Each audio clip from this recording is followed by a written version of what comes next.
ምን ሆነሽ ነው የምታለቅሽው እዚህ ጋር? መኪና ቻርጀር ጨርሶ እሷ መኪናዬ ቻርጅ ጨረሰ ብላ ታለቅሳለች። ሌላው እዚህ ጋር ምን ይላል? ራበኛ። ወንድ አርቲስቶች እንደዛ ተቸግረው እየኖሩ ነገር ግን ሴቶቹ ገንዘቡን ከየት ነው የሚያመጡት ነው። እኔ ኦንላይን ላይ ሌላ ቢዝነሶች እሰራለሁ። በኦንላይን እቃ ትሸጣለች ማለት ነው። what በቃ ልጄን ቢመልስልኝ ደስ ይለኛል።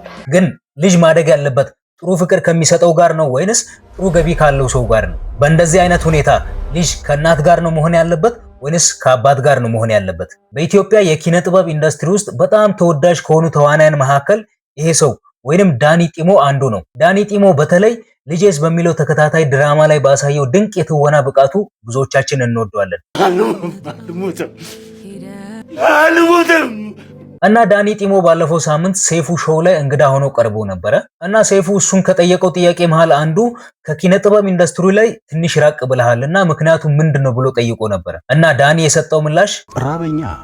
ከኪነ ጥበቡ ወይንም ከአርቱ የማገኘው ገንዘብ ራሴን ለማስተዳደር በቂ ስላልሆነ እርቦኛል ተቸግሬ ነው ያለሁት የሚል ምላሽ ነበር። እና በዚህ ልክ ተወዳጅ የሆነ አርቲስት ሚዲያ ላይ ቀርቦ ተቸግሬያለሁ፣ እርቦኛል፣ ኪነ ጥበቡ የሚገባኝን ዋጋ እየከፈለኝ አይደለም ማለቱ በጣም ያሳዝናል። እና ከዚህ ፕሮግራም በኋላ በጣም ብዙ ሰዎች ዳኒ ጢሞን ለማገዝ እየተረባረቡ ነበር እና ዶናይን ጨምሮ ማለት ነው። ሰላም ጋይስ፣ አሁን የምንገኘው እንግዲህ ከዳኒ ጢሞ ጋር ነው እና እሱ ኪነ ጥበቡ ላይ ለሰራው ስራ ምስጋና ይሆን ዘንድ አንዳንድ ፕሮግራሞችም ተዘጋጅተው እሱን ያከበሩት ነበረ።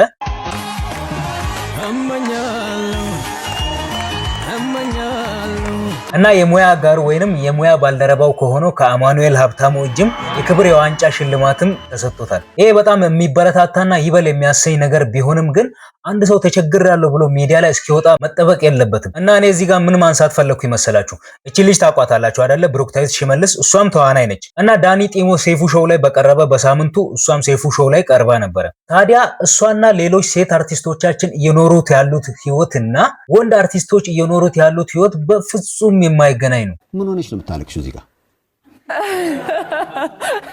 መኪና ቻርጀር ጨርሶ እሷ መኪናዬ ቻርጅ ጨረሰ ብላ ታለቅሳለች። ሌላው እዚህ ጋር ምን ይላል? ራበኛ። 27 እንዴት አከብርሽ? 27 ዱባይ ነበርኩኝ። 25ቱ ደግሞ ሲሸልስ ነበር። ሲሸልስ። ታዲያ እሷና ሌሎች መሰል ሴት አርቲስቶች ሲደብራቸው እየተነሱ ሲሸልስ ይሄዳሉ፣ ሲደብራቸው እየተነሱ ዱባይ ይሄዳሉ። ልደታቸውን ሲሸልስ፣ ዱባይ፣ ሌሎች የአውሮፓ ሀገራት ላይ እየሄዱ ያከብራሉ። እዚህ ጋር ሌላው አርቲስት ደግሞ ምንድነው የሚለው? ራበኝ ይላል። ይርባል።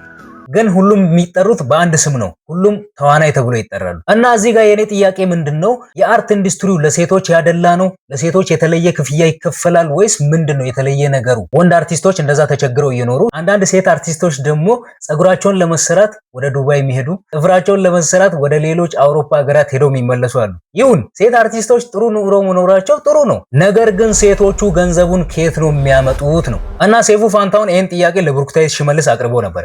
ባለፈው ዳኒ ጢሞን ቃለ መጠይቅ ሳደርግ እንግዲህ የነገረኝ ታሪክ በጣም ያሳዝን ነበርና ከዛ በኋላ የኢትዮጵያ ኪነ ጥበብ ለሴቶቹ ይመቻል፣ ለወንዶቹ ነው ኮሮኮንች ሆነው አሉ።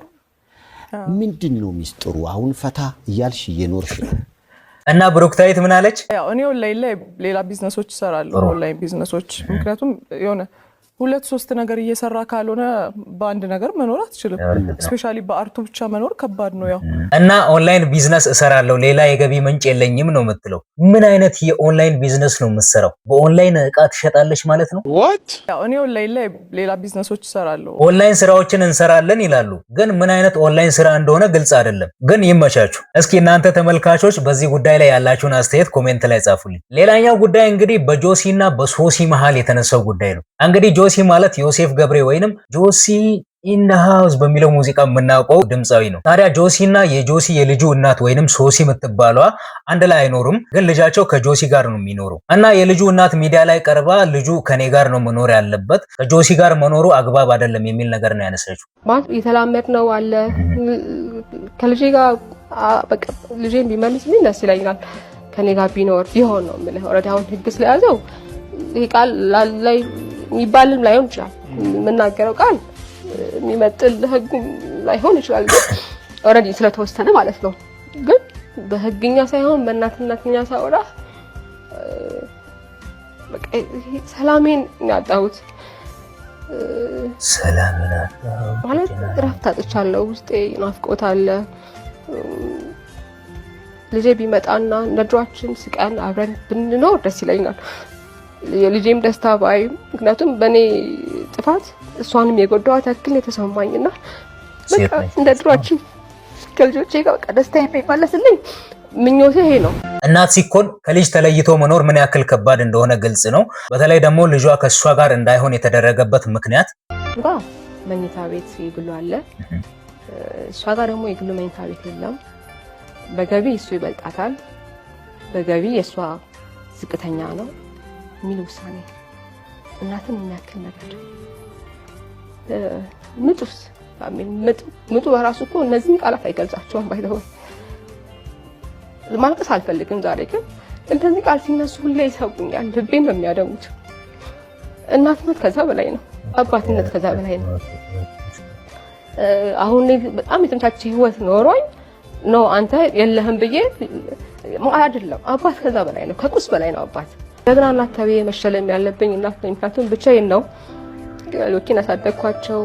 በእርግጥ በጆሲና በዚህ ሴት መካከል ያለውን ነገር እነሱ ራሳቸው ያውቃሉ።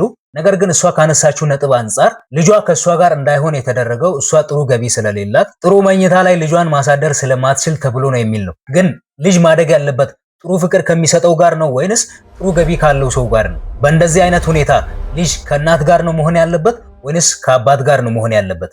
እዚህ ጋር የኔ እይታ ምንድነው፣ ቢቻል ልጅ ከእናትና ከአባቱ ጋር ቢያደግ ጥሩ ነው። የማይቻል ከሆነ ግን ጥሩ ፍቅር ሊሰጠው ከሚችለው በጥሩ ሁኔታ ሊያሳድገው ከሚችል ሰው ጋር ነው መሆን ያለበት ብዬ አምናለሁ። የእናንተ ሐሳብ እዚህ ጋር ምንድነው? እና ለዛሬው ፕሮግራሜ መጨረሻ ላይ ይዤላችሁ የመጣሁት ቪዲዮ ምንድነው፣ ባለፈው እንግዲህ ቅርብ ጊዜ በሞት ያጣነው ተወዳጁ ድምጻዊ ሰማኸኝ በለው እና ሁላችንም በአንድ ልብ የምንወደው ስራዎቹን ገና አይተን ሳንጠግብ በሞት የተለየን ተወዳጁ አርቲስት ነፃነት ወርቅነህ የጋራ ቪዲዮ ነበራቸው ለካ። እሱም ቪዲዮ አግኝቼ አይቼ በጣም ገርሞኝ እሱን ላጋራችሁ ብዬ ነው። ሰማኸኝ በለው ከቤቱ ሰምሽ እንዴት ነህ ጌታ? ሰላም ነፂ እንዴት ነህ? ደህና ነህ ወይ? አለው ሰምዬ የኛ ተከራካሪ የኛ ተቆርቋሪ አሳዳጊያችን አንቱ የዋን አሁን እያልኩ ነበር። አንቱ የዋ እነሱ እኮ ልጆች ናቸው ይጫወቱ በጊዜያቸው። ታንኪዩ ነፂ እግዚአብሔር ያክብርልኝ። ደህና ነህ ወይ? እንዴት ነህ? አለው ከዚህ በላይ ከዚህ የተሻለ አበላሽቶት የሚያቅሰው አለ? ይሄን ዘፈን ከኔ በላይ ራሱ ላይ ሲቀልድ በቃ ደስ ይላል። አረ በደንብ ነው የሰራው። በጣም የሚያወካው ብዙ አለ። በጣም የሚያወካው ሰሜ በጣም ስላገኘው በጣም ደስ ብሎኛል። እንግዲህ ሰማኸኝ በለው የባህል ሙዚቃ ሲባል ሰማኸኝ በለው ነው በጣም ገናና እና ደግሞ አልባሳት ሁሉ ጨምረህበት ደግሞ ደስ በሚል ለየት ባለ መልኩ ያዥኝ አብጃል በሚል በጣም ስቴጅ በመቆጣጠር ደግሞ አንደኛ ነህ። እኔ በጣም አክባሪ ነኝ ሰሜ። ያክብርልኝ ነፂ፣ አመሰግናለሁ። አንተም ጎበዝ ሙያተኛ ነህ እኮ በጣም እግዚአብሔር ይመስገን። ያው ተከራክራችሁ አሳደጋችሁ። ተጫወቱ፣ በጊዜያቸው ይጫወቱ፣ በጊዜያቸው። በጣም ከባድ ደስ የሚል ነው እኮ አሎ ልሎ በጣም ደስ የሚል ነው ሰሜ።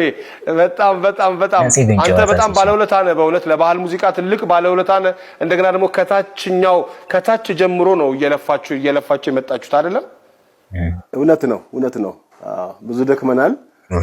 የድካማችን ውጤት ባናገኝም ግን ያው ባህሉን ጠብቀን እዚህ ደርሰናል።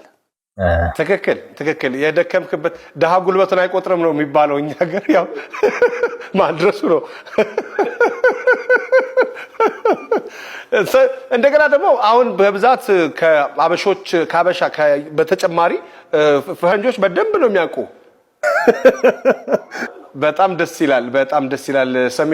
እና ይሄን ቪዲዮ አይቼ በቃ የሆነ የተደበላለቀ ስሜት ነበር የተሰማኝ። ደስም ብሎኛል፣ በቃ የሚያሳዝንም ነገር ነበርና እና ሁለታችሁም ነፍሳችሁ በሰላም ትረፍ። ለኢትዮጵያ የኪነ ጥበብ ኢንዱስትሪ ያበረከታችሁትን መቼም አንረሳውም ለማለት ያክል ነው። እና የዛሬው ቪዲዮ ይሄን ይመስል ነበረ። በሚቀጥለው በሌላ ቪዲዮ እንገናኛለን። ለዚህ ቻናል አዲስ የሆናችሁ ሰብስክራይብ ማድረግ እንዳይረሳ።